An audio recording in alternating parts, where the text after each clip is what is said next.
The Adventures of Sherlock Holmes, with me, Harold Moore, as Sherlock Holmes, and Robin Sylvester as Dr. Watson. Join us now for another visit to 221B Baker Street, the residence of Sherlock Holmes. Dr. Watson has promised to share another adventure with us.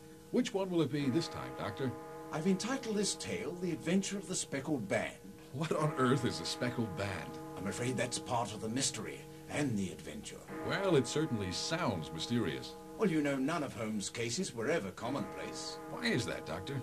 Well, working for the love of his art rather than the acquirement of wealth, he refused to associate himself with any investigation which did not tend towards the unusual, even the fantastic. As we saw in The Adventure of the Blue Carbuncle. But of all these varied cases, I cannot recall any which presented more singular features than that of the well-known Surrey family, the Roylotts of Stoke Moran. Make yourself comfortable and I'll begin. Yes, do begin, Dr. Watson. The events in question began in the early days of my association with Sherlock Holmes, when we were sharing rooms as bachelors on Baker Street.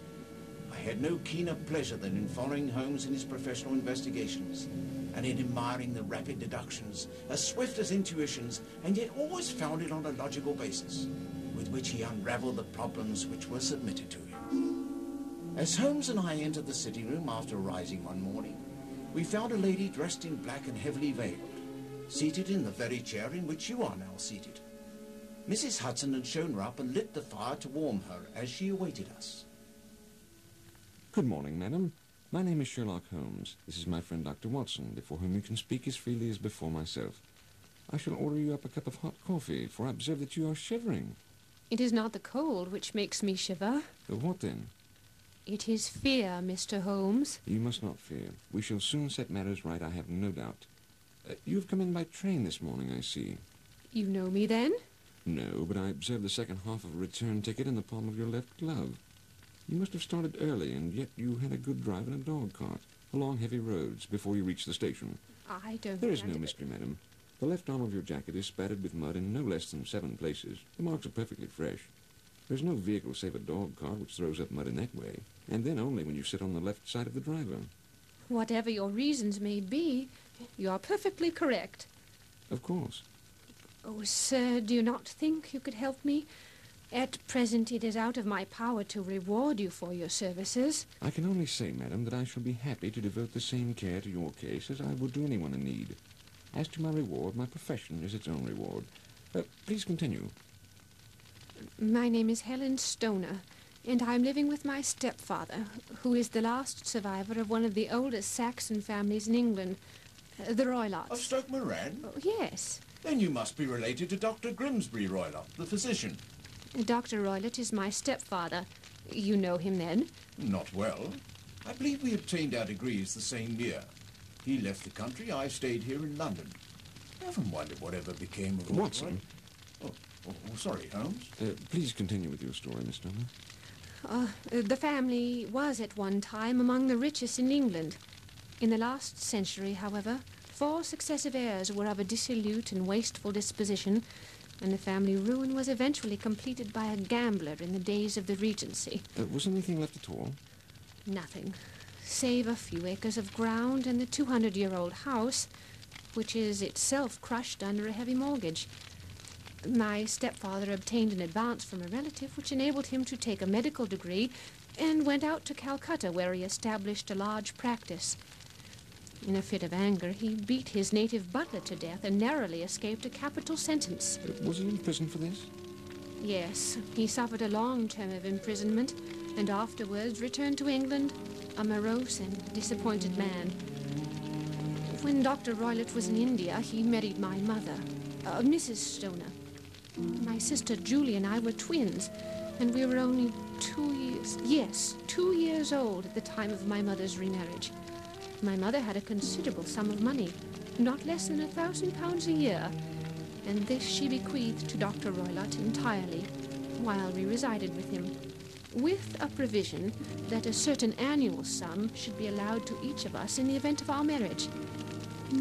Shortly after our return to England, our mother died. Dr. Roylott then abandoned his attempts to establish himself in practice in London and took us to live with him in the old ancestral house at Stoke Moran. But a terrible change came over our stepfather about this time. Change? Well, instead of making friends and exchanging visits with our neighbor, he shut himself up in his house and seldom came out, save to indulge in ferocious quarrels with whomever might cross his path. Interesting. Violence of temper approaching to mania has been hereditary in the men of the family. And in my stepfather's case, I believe, it had been intensified by his long residence in the tropics. Had he any friends at all? No, he had no friends, except the wandering gypsies, and he would give these vagabonds leave to encamp upon the few acres of ground which represent the family estate. And he would accept in return the hospitality of their tents. Has he any other peculiarities? He keeps a cheetah and a baboon which wander freely over the grounds. Cheetah and a baboon? Of course, a cheetah and a baboon. Yes. Well, you can imagine from what I say that my poor sister Julie and I had no great pleasure in our lives. No servant would stay with us, and for a long time we did all the work of the house. She was but 30 at the time of her death, and yet her hair had begun to whiten, even as mine has. Your sister is dead, then? She died 2 years ago, and it is of her death that I wish to speak to you. Please continue. Shortly before her death, my sister became engaged to be married. Our stepfather offered no objection to the marriage, but within a fortnight, a terrible event occurred which deprived me of my only companion. Miss Stoner, as difficult as it is, you must tell me all if I'm to help you, and please be precise as to detail. The manor house is very old, and only one wing is now inhabited. The bedrooms in this wing are on the ground floor. Of these bedrooms, the first is Dr. Roylott's, the second is my sister's, and the third my own. There is no communication between them, but they all open out into the same corridor. Oh, do I make myself plain? Perfectly so. The windows of the 3 rooms open out upon the lawn. That fatal night, Dr. Roylott had gone to his room early, though we knew that he had not retired to rest, for my sister was troubled by the smell of the strong Indian cigars, which was his custom to smoke. She left her room, therefore, and came into mine, where she sat for some time chatting about her approaching wedding.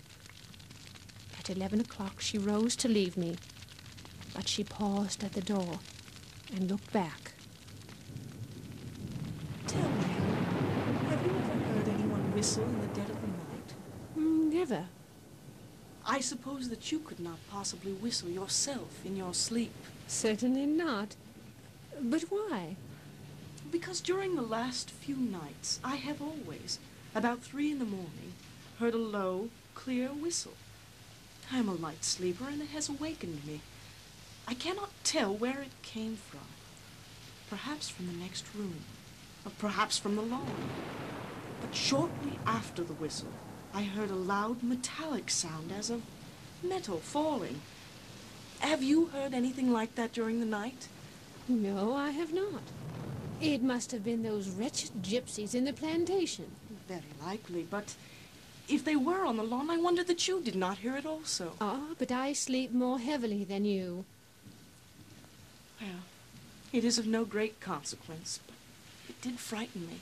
Well, get some sleep tonight, and we'll talk about it again in the morning.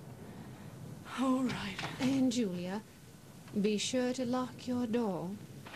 Helen, I've forgotten what it's like to sleep without locking myself in. What with those gypsies and the cheetah and the baboon? Well, try not to think about it now, and rest.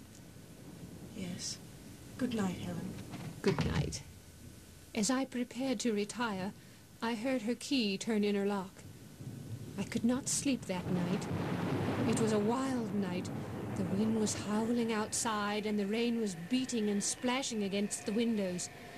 Suddenly, amid all the hubbub of the gale, there burst forth the wild screams of a terrified woman.